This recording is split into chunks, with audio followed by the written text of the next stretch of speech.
아멘.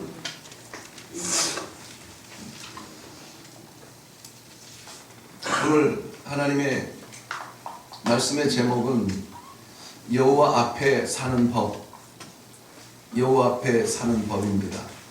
사울의 죽음을 이야기하는 글이지만 저는 오히려 그 반대로 여호와 앞에 사는 법을 함께 나누기를 원합니다. 본문 말씀은 이스라엘의 초대왕 사울이 통치 40년 만에 길보아 전투에서 사랑하는 새 아들을 잃을 뿐만이 아니라 자신의 비참한 최후를 맞이한 그러한 장면을 그리고 있습니다. 전쟁이 있었고 그 전쟁에서 죽게 되었습니다. 전쟁에서는 병사도 죽고 장군도 죽고 왕도 죽을 수 있습니다. 오늘 이 전쟁에서 사울이 죽었다, 이것은 역사의 기록이 되는 표면적 사실입니다. 표면적 사실에서는 우리가 하나님의 뜻을 볼 수가 없지요. 그러나 본문이 말해주는 이 표면적 사실보다는 왜 하나님께서 세우신 왕이 왜 그 비참한 최후를 맞이하였는가 하는 그 내면적 진실 앞에 서 있기를 원합니다. 13절 말씀은 이렇게 기록되어져 있습니다. 사울이 죽은 것은 여호와께 범죄하였기 때문이라 그랬습니다. 죽음은 범죄의 결과입니다. 이 세상에 죽음이 찾아온 것은 한 사람의 범죄를 인하여서 왔습니다. 에덴 동산 한 사람의 범죄를, 하나님께 대한 범죄가 죽음이 들어왔고, 혈통을 따라 태어난 모든 사람들은, 땅 위에 태어난 모든 사람들은 그 죽음을 당하게 됩니다. 그러나 한 사람의 순종으로 말미암아 그 죽음은 생명이 되어서 살 수 있게 되었습니다. 저는 한 사람의 범죄를 통해서 어쩔 수 없이 맞이하는 이 죽음에 직면하기보다는 한 사람의 순종으로 말미암아 하나님 앞에 살 수 있는 그 길을 오늘 함께 나눌 수 있기를 바랍니다. 그런 면에서 우리는 사울 왕이 맞이하는 것처럼, 이미 우리가 잘 아는 것처럼 버림받는 마지막이 아니라 하나님과 함께 영원한 동행이 시작되는 그러한 시작의 마지막을 맞이하기 위하여서 살아가며 또 기도해야 하는 그러한 이 아침이 아닐 수가 없습니다. 오늘 사울의 죽음에 몰고 간 여호와 앞에 범죄는 그러면 어떠한 범죄였는가? 우리는 최소한 이 길에서는 벗어나야 되겠습니다. 그의 범죄를 살펴보면서 우리 안에 그림자라도 닮은 구석이 있다면 이 아침에 단호하게 자를 수 있도록 하나님 앞에 간절하게 기도하시고, 이러한 모든 부끄러운 것들에 대해서 다 내려놓고 홀가분하게 하나님과 동행의 발걸음으로 내려갈 수 있기를 바랍니다. 13절 말씀에 여호와께 범한 사울 왕의 범죄를 이렇게 표현하고 있습니다. 13절 말씀입니다. 사울이 죽은 것은 여호와께 범죄하였기 때문인데, 그것이 뭐냐면 그가 여호와의 말씀을 지키지 아니하였다. 말씀을 지키지 아니하였다. 말씀이 없다는 것입니까? 말씀이 없다는 것은 아니에요. 말씀이 있는데 그것을 지키지 않았다는 거예요. 많이 아는 자들에게는 많이 찾는다는 하나님의 책임이 있습니다. 성도의 신앙의 연륜이 더할수록 우리는 많이 알아갑니다. 많이 깨닫게 됩니다. 많이 듣습니다. 그런데 문제는 뭐예요? 그것을 지키지 아니하는 것입니다. 여호와의 말씀을 듣는 대로 지키지 못하게 하는 것은 우리의 교만입니다. 형편이 안 돼서, 상황이 그렇기 때문에 아닙니다.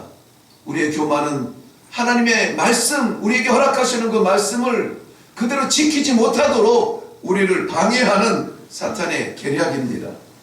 부르신 이가 하나님이시면은 부르신 하나님의 말씀에 경청해야 합니다. 우리는 기꺼이 하나님께서 우리를 부르셨습니다. 말은 하는데 하나님께서 말씀하여 주시고 그 길을 걷지 않아요. 사울왕 하나님께서 세우실 때에는 그는 인정받는 사람이었습니다.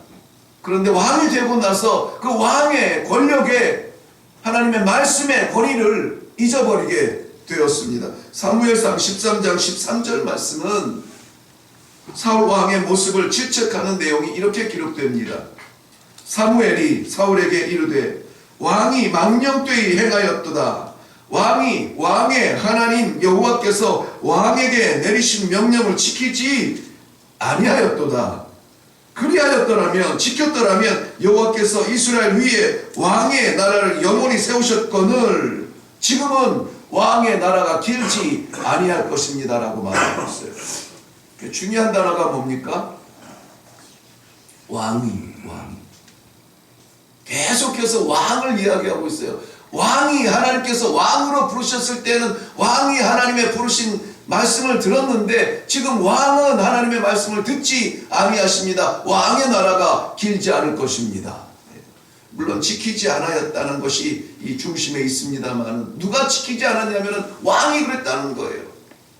그가 왕이 되기 전에는 아버지 말도 잘 들었어요.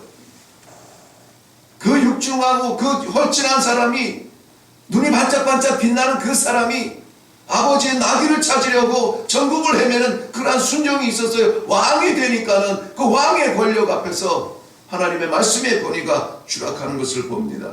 사울은 실제로 자기가 왕의 권위를 가지고 나라의 모든 무당들을 다 제하여 버렸지만은 하나님께서는 멸하게 하신 그 무당들을 나중에는 급하니까는 쫓아다니는 것을 보게 됩니다.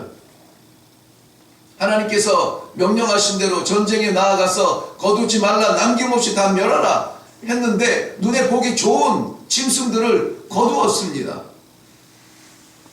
이 말을 하나님 앞에서 정직하게 왕에게 선언하고 직언하는 제사장들을 죽이기까지 합니다. 죽이지 말라, 살리라고 말씀하신 기브온의 백성들을 사육하고 남기지 않으려고 일어나서 칼을 듭니다. 하나님의 말씀보다 더 앞장설 만한 그 무엇이 우리에게 있습니까? 내려놓아야 합니다. 그것이 교만이라면 포기해야 합니다. 어제도 우리 말씀을 나누었습니다만 교만은 패망의 선봉이라고 했습니다. 교만은 하나님께서 주시는 안식을 누리게 하지 못합니다. 교만은 나의 뜻을 세우고 하나님의 뜻을 내려놓는 일을 합니다. 내 뜻이 이루어졌다고 해서 평안이 우리 마음에 찾아옵니까? 그렇다면 둘 중에 하나입니다. 하나님의 사람이 아니거나 하나님의 말씀이 거짓이거나. 우리 마음에 하나님께서 말씀을 허락하여 주실 때는 그때 그대로 지키고 따르고 그 길을 걸어서 하나님의 나라에 거할 수 있도록 인도하시는 하나님의 나침반이 말씀이에요. 근데 그 말씀에 순종하지 못하는, 그 말씀을 거스르는 교만이 우리에게 있다면 단호하게 포기하고 순종의 길을 걸어야죠. 순종이라는 것이 뭡니까? 순종은 듣는 겁니다. 말씀하옵소서, 주여 말씀하옵소서, 종이 듣겠나이다. 사무엘상 3장에 어린 사무엘이 처음 아버지 앞에, 하나님 앞에 섰을 때에 고백한 말이에요. 주여 말씀하옵소서, 종이 듣겠나이다. 이후로 평생을 떠나지 아니하였습니다. 말씀을 듣는 거예요. 들으면 삽니다. 말씀을 들으면 살아요. 말씀을 듣고 허락하여 주시는 말씀 간직하고 그 말씀 붙들고 나아가면 사는 줄로 믿습니다. 주의 말씀은 내 발의 등이요 내 길의 빛이니이다 그랬습니다. 한 발 한 발 살아가는 삶 가운데 누구를 물어보며 누구의 손을 잡겠습니까? 아버지 말씀 붙잡고 아버지 앞에 물어보세요. 주여 어떻게 해야 합니까? 말씀하옵소서, 종이 듣겠나이다. 하나님 말씀 앞에 순종하는 것은 따르는 겁니다. 밤낮 말씀 듣고 귀를 채우는 것이 아니라 말씀하는 대로 따라가는 겁니다. 내 발의 등이요 내 길에 비치면 뭐합니까? 비춰주는 대로, 등으로 밝혀주는 대로 한 발 한 발 나아가야지. 우리의 이성에는 맞지 않더라도 하나님이 말씀하시면 내디뎌 봐야지. 그게 신앙입니다. 그게 믿음이에요. 세상에서는 이해할 수 없습니다. 그러나 하나님께서는 인정하는 길입니다. 순종이라는 것은 함께 가는 겁니다. 함께 가는 거예요. 누구와 함께 갑니까? 말씀하신 하나님과 함께 가는 거예요. 말씀하신 하나님과 함께 가는 겁니다. 창세기 5장 21절에는 에녹이라는 사람이 나옵니다. 에녹은 무드셀라를 낳고 300년 동안 하나님과 동행하며 자녀를 낳았다고 했습니다. 그 결과 그는 하나님이 데려가심으로 세상에 있지 아니하였다라고 말해요. 놀라운 걸 발견했습니다. 무드셀라, 에녹 하면 우리는 얼른 딱 생각하는 게 하나님과 동행함으로 하나님이 데려가셔서 세상에 있지 아니하였다. 그것도 자그마치 300년 동안이나. 그 300년이 어떤 300년인 줄 아세요? 무드셀라를 낳은 후라고 기록하고 있습니다. 무드셀라를 낳은 후 언제 낳는 줄 아세요? 60세에 무드셀라를 낳아요. 60세에 아들을 낳아요. 아들을 낳은 후 우리는 어떻게 살겠어요? 아이 키고 살죠. 아이 바라보며 살죠. 아이에게 전부를 쏟죠. 아이를 위해서 살죠. 에녹은 무드셀라를 60세에 낳은 후에 뭐라고 기록돼요? 300년 동안 하나님과 동행함으로 우리에게 주시는 것들 때문에 우리에게 주신 하나님을 잊어버려서는 안 돼요. 순종이 아닙니다. 우리에게 허락하신 모든 환경들 주셨을 때 그때부터 하나님과의 동행이 시작이 되어야 그게 진짜 신앙입니다. 사울은 여호와 앞에 범죄하였을 때에 신접한 여인을 찾아갔다. 13절 하반절에 여호와의 말씀을 지키지 아니하고 또 신접한 자를 찾아갔다. 그리고 그에게 청했다는 거예요. 블레셋과의 전쟁이 일어나니까는 두려움이 찾아왔습니다. 전쟁이 일어나니까는 두렵죠. 두려움이 찾아왔습니다. 그 두려움을 이기지 못하고 무당을 찾아간 겁니다. 전에는 나라 안에 모든 무당을 다 없애라고 하더니 지금은 무당을 찾아갑니다. 흔들리는 마음, 흔들릴 수 있습니다. 그러나 끝까지 지키는 그러한 신앙이 있어야 사는 겁니다. 흔든다고 흔들려서는 안 돼요.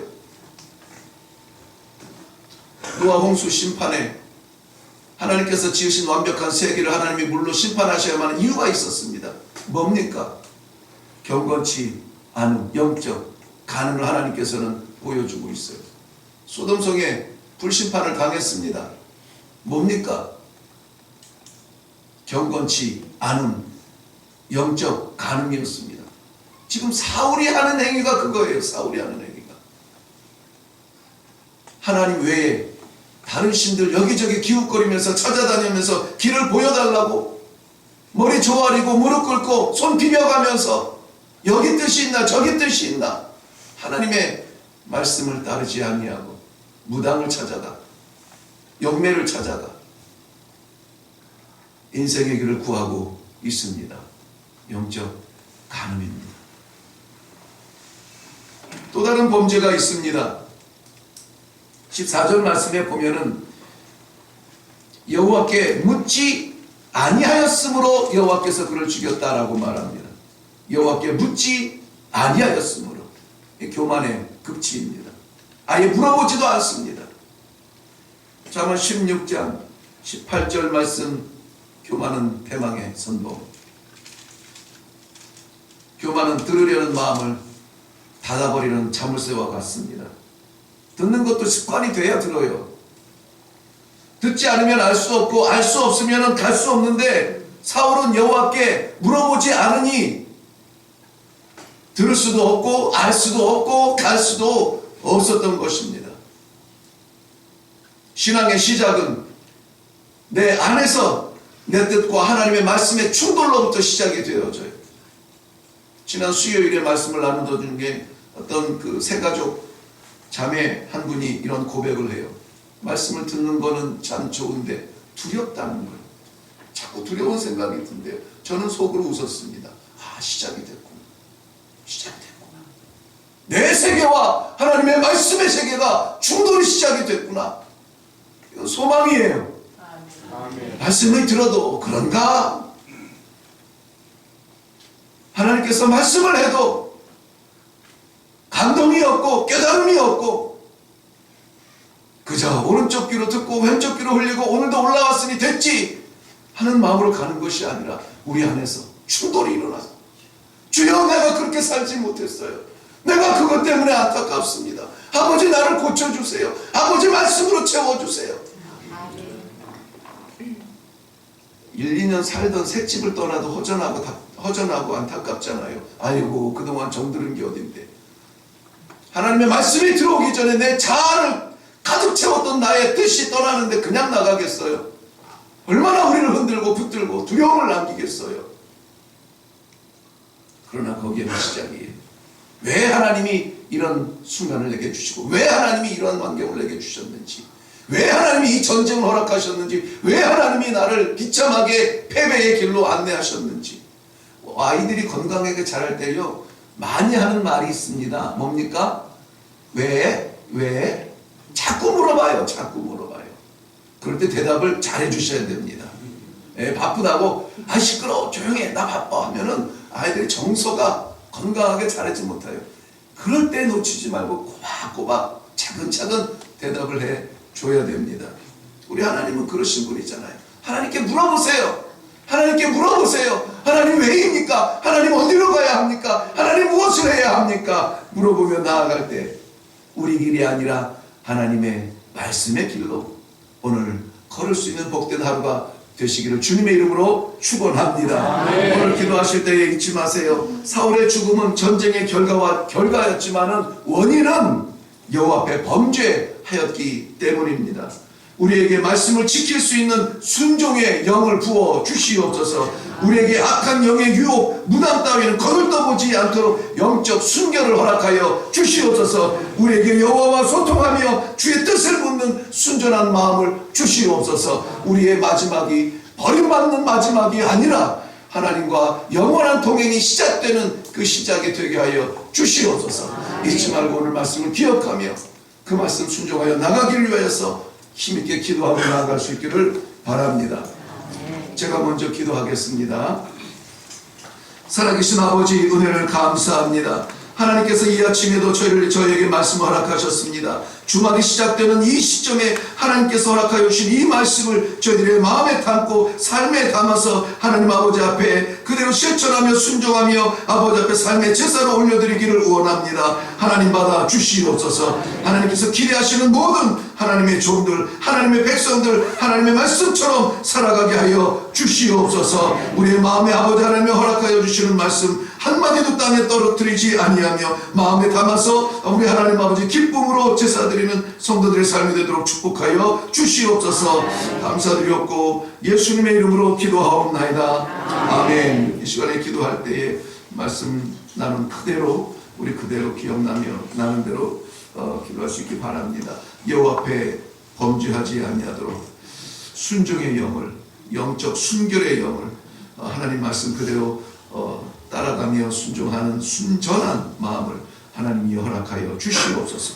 다 같이 한번 주님 외치고 힘있게 기도하고 내려갈 수 있기를 바랍니다. 기도합니다.